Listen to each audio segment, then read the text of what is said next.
Que a santa paz de Deus, o amor de nosso Mestre e Senhor Jesus, o nosso Deus Criador, força maior deste universo infinito. Chama Ele o nome que você quiser, mas existe um só Deus.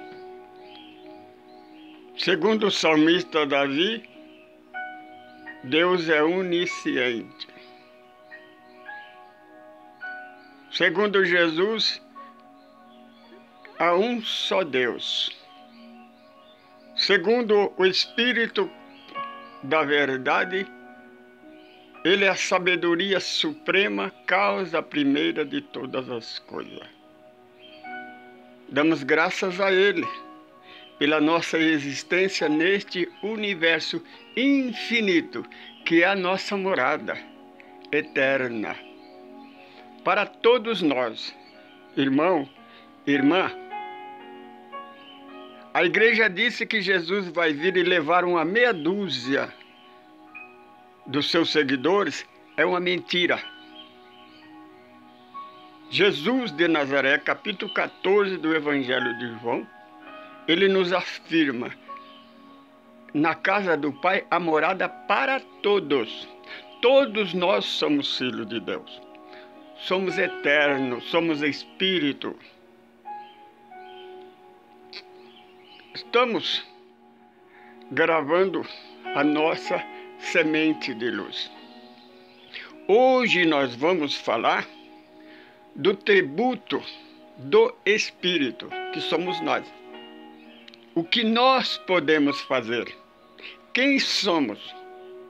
De onde viemos e para onde nós vamos? Lembrando da palavra do Mestre Jesus: vocês poderão fazer ainda muito mais do que eu faço. Para melhor esclarecimento, vamos estudar no livro da terceira revelação, que é o segundo Consolador prometido por Jesus. Por que segundo Consolador? Porque o primeiro Consolador é o Evangelho de Jesus. Jesus disse: se tudo que ia acontecer com ele não acontecesse, Deus não enviaria o segundo, o outro Consolador. O outro é o segundo. Então nós vamos estudar segunda parte no capítulo 7 do livro dos Médios. Bicorporação. Lá no capítulo 7, conta Kardec em seu relatório, ele escreve de uma senhora muito doente, sozinha. A solidão, né, minha irmã? Sozinho. Quando a gente percebe que ninguém pode nos ajudar. De repente ela olha, está diante dela um senhor sentado numa poltrona, bem vestido. De vez em quando ele tirava da sua gibeira, né, do bolso, do seu paletó, uma latinha com o rapé e aspirava. Ela então tentou perguntar quem ele era. Ele disse para ela: fica quieta, dormir, fica quieto, durma. E ela ficou olhando para ele. Passado um tempo, ela tenta conversar com ele, ele: fica quietinha, dorme, durma. E ela dormiu. Passado alguns dias, na praça, ela veja aquele homem com a mesma roupa. De repente ele tira do bolso o rapé. Ela aproxima dele: eu vim agradecer o senhor por aquele dia. O senhor ter ficado comigo, velado por mim, lá quando eu estava doente. Então o Senhor sorriu para ela e disse: minha senhora, é a primeira vez que eu tenho o prazer de vê-la.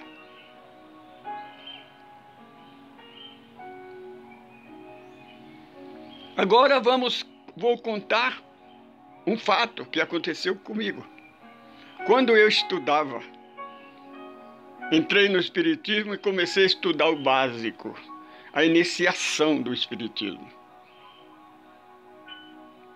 Éramos 70 alunos, advogados, médicos, enfermeiros, trabalhadores, dirigente de religião, né? Então era religioso, pessoa de todos os clérigos, de toda a fé, procurando conhecimento. O professor era um perito em conhecer a doutrina da terceira revelação. Mas como tinha bastante ex-religioso ou religioso, né? Fazia alguma pergunta concernente à Bíblia, ele sorria e dizia: sinto muito. Da codificação eu entendo um pouco, mas da Bíblia não. Eu me prontifiquei, por eu gostar, ser um pesquisador da Bíblia, a responder por ele, a explicar, a dar informação que as pessoas estavam precisando.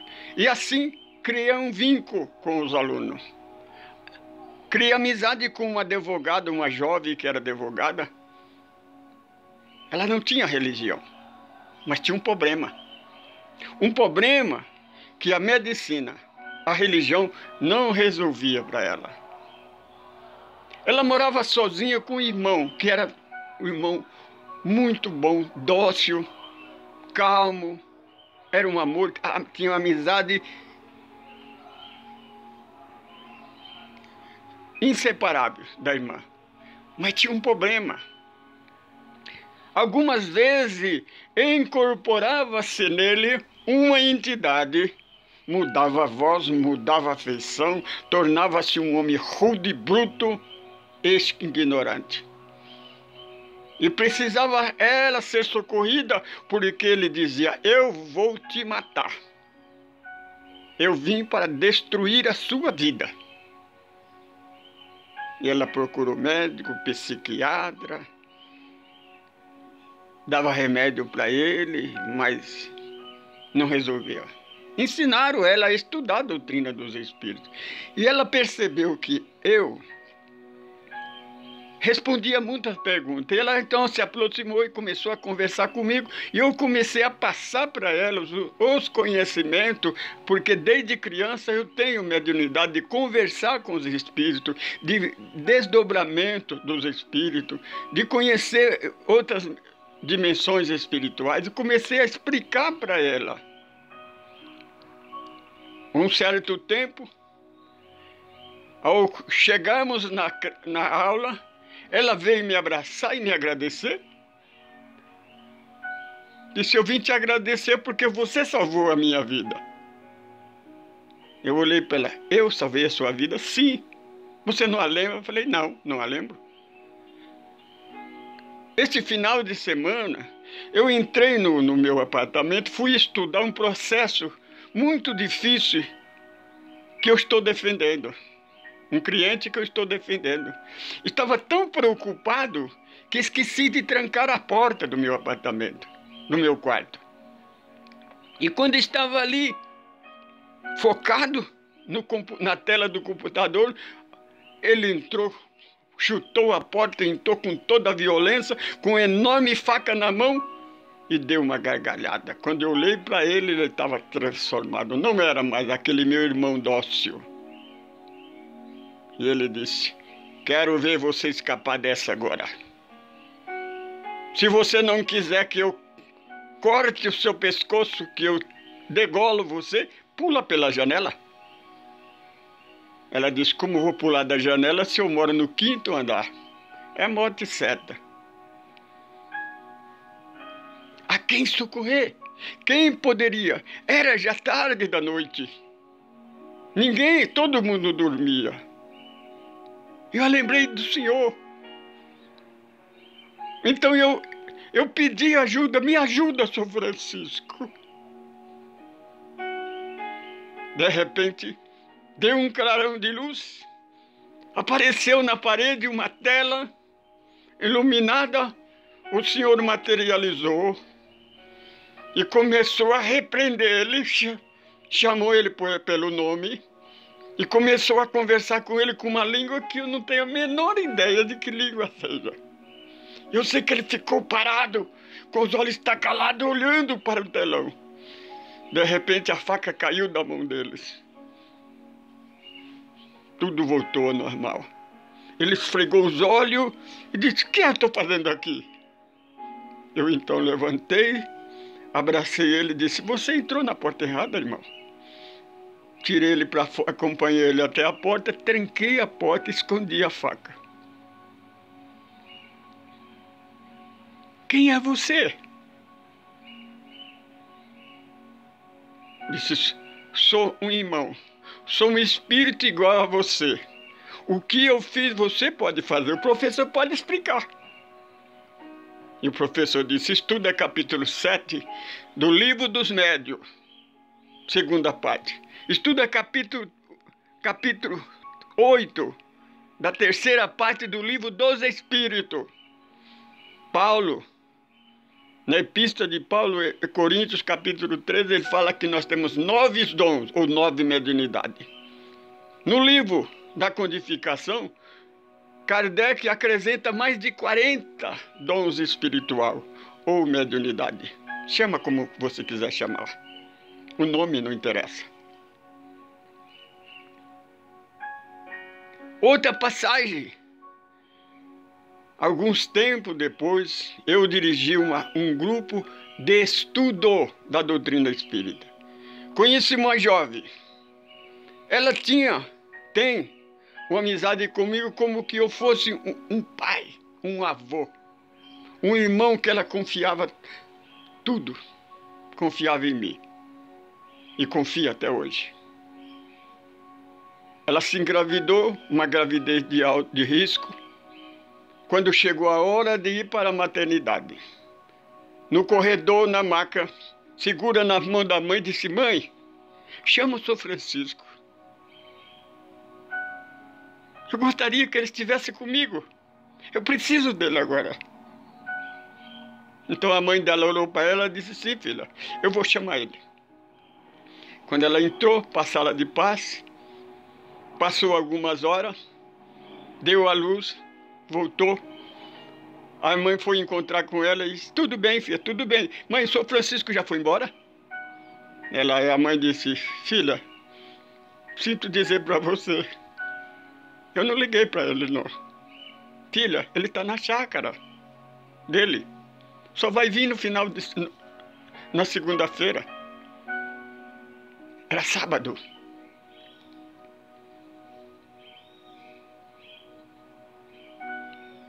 Eu estava a 56 quilômetros daquele local. Lá não tem sinal de telefone. A condução só tem uma de manhã, meio-dia e à noite. Para eu estar onde ela estava, precisava tomar 3 conduções. Era impossível eu estar ali. Ela disse: "Mãe, quando eu entrei, quando estava na sala de parto, os médicos, as enfermeiras entrou, ele e o pai estavam junto deles." Percebe, minha irmã? Não sou especial. Não sou aquele que os religiosos dizem, um escolhido de Deus, não. Sou igual a qualquer um. Todos nós temos essa mediunidade. Todos nós somos espíritos, somos iguais perante Deus. Veja que o pai dela também estava lá. E ele não estava no hospital, estava no trabalho dele também.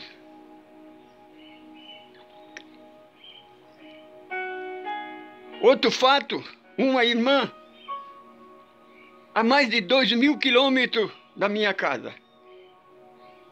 Ela liga para mim, 11 horas da noite, 23 horas da noite.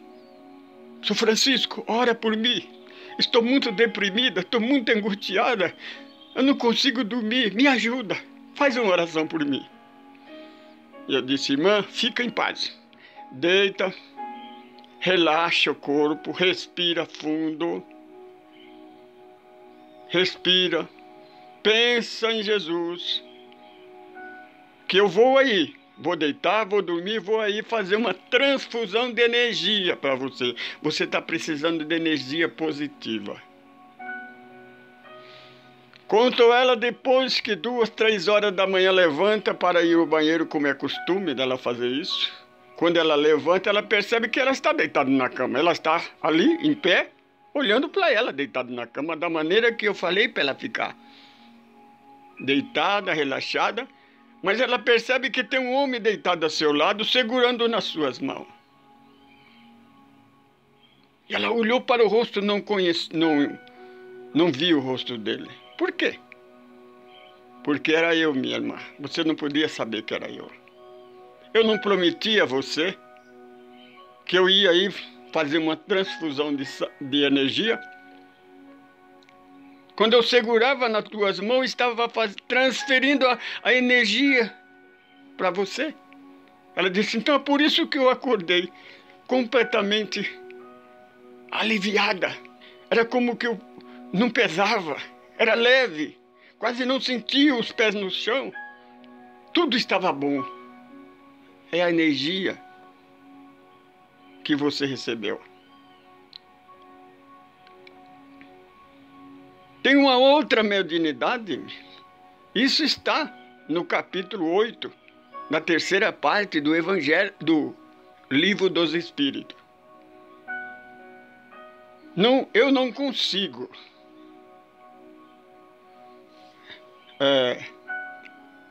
querer, como diz assim, manipular esta mediunidade. Não é quando eu quero, é quando eles querem, quando eles precisam de mim. De repente, por exemplo, na chácara, quando eu estava assistindo televisão, de repente me dava um sono, eu desligava a televisão e ia dormir imediatamente. Sabia que alguma coisa ia acontecer, algum desdobramento, algum socorro, qualquer coisa. Deitava, não sentia, não percebia nem se cobrir. Só sentia até que eu sentava na cama e tudo acabava. De repente dava um relâmpago, clareava todo o quarto. O quarto estava cheio de espírito. Faziam fila.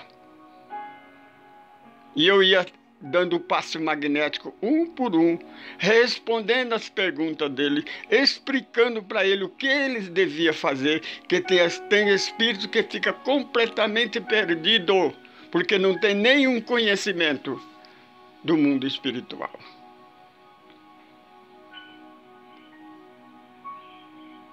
Às vezes acontecia isso, eu passava quase a noite toda fazendo aqueles tratamentos.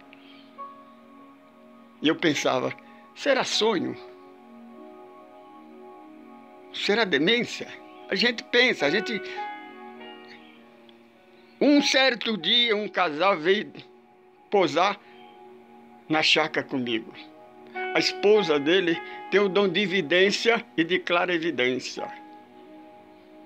Ela disse que acordou 2, 3 horas da manhã e eu estava conversando, como que eu estivesse conversando com várias pessoas. Ela levanta curiosa, né? Eu vou aproveitar, vou no banheiro, eu vou ver quem é que está lá.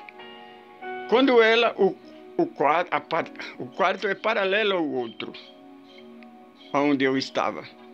A porta estava aberta.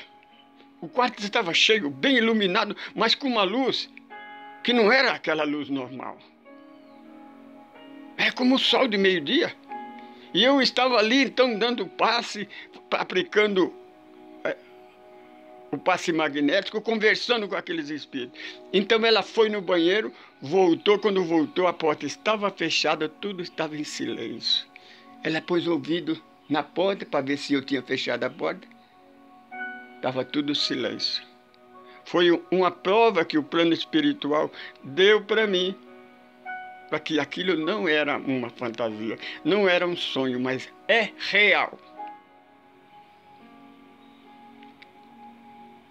Isso é experiência, meu irmão. Fora do corpo. o que nós podemos fazer.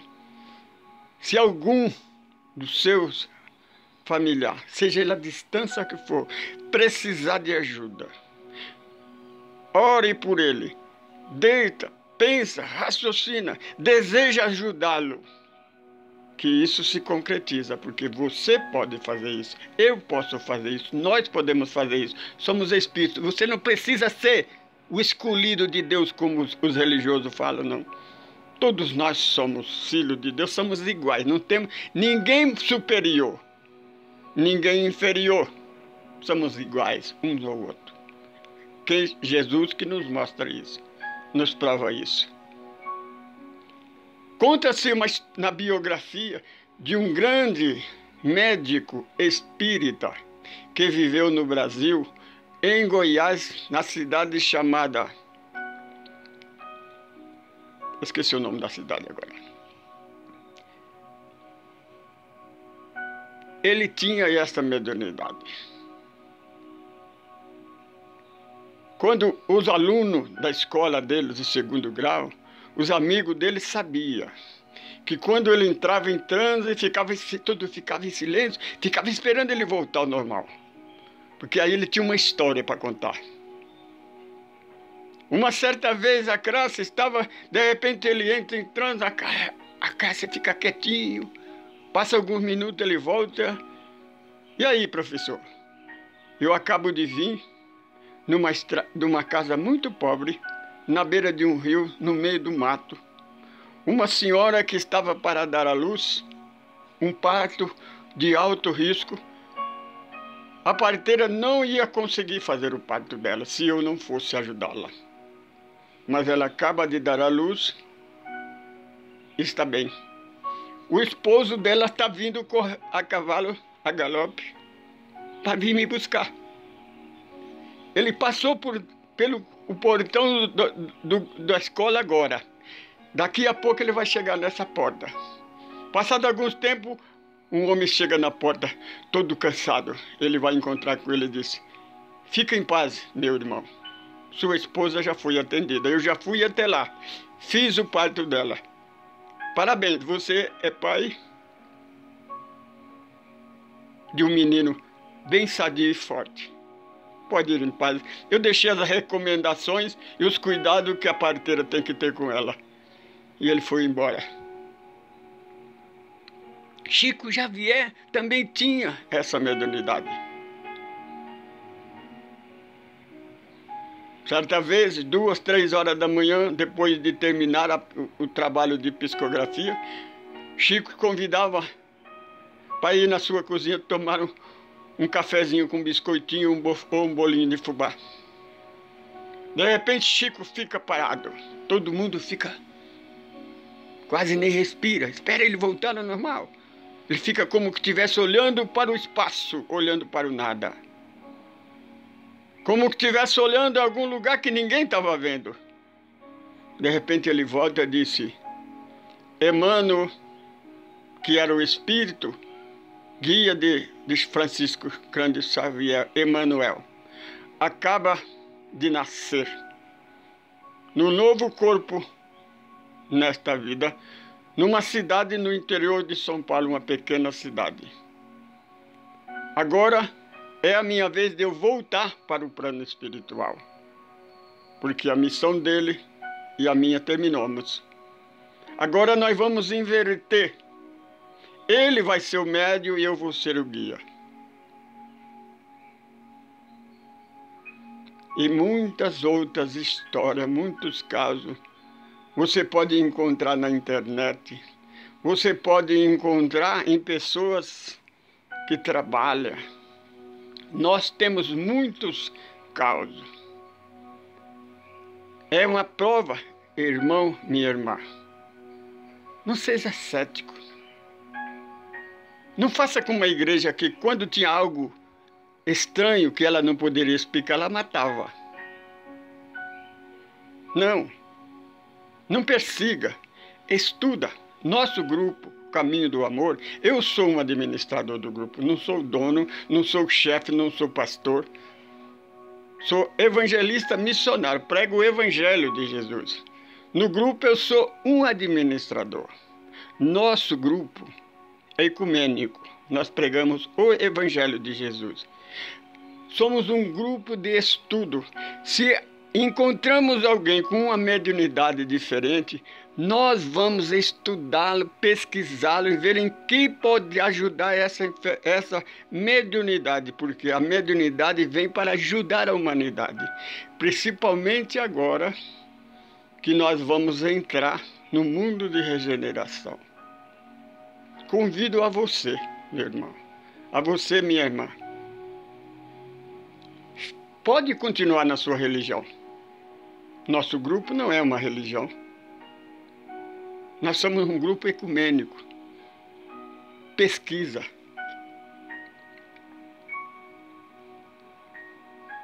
O meu nome, eu sou Francisco Pedro. Sou um administrador desse grupo.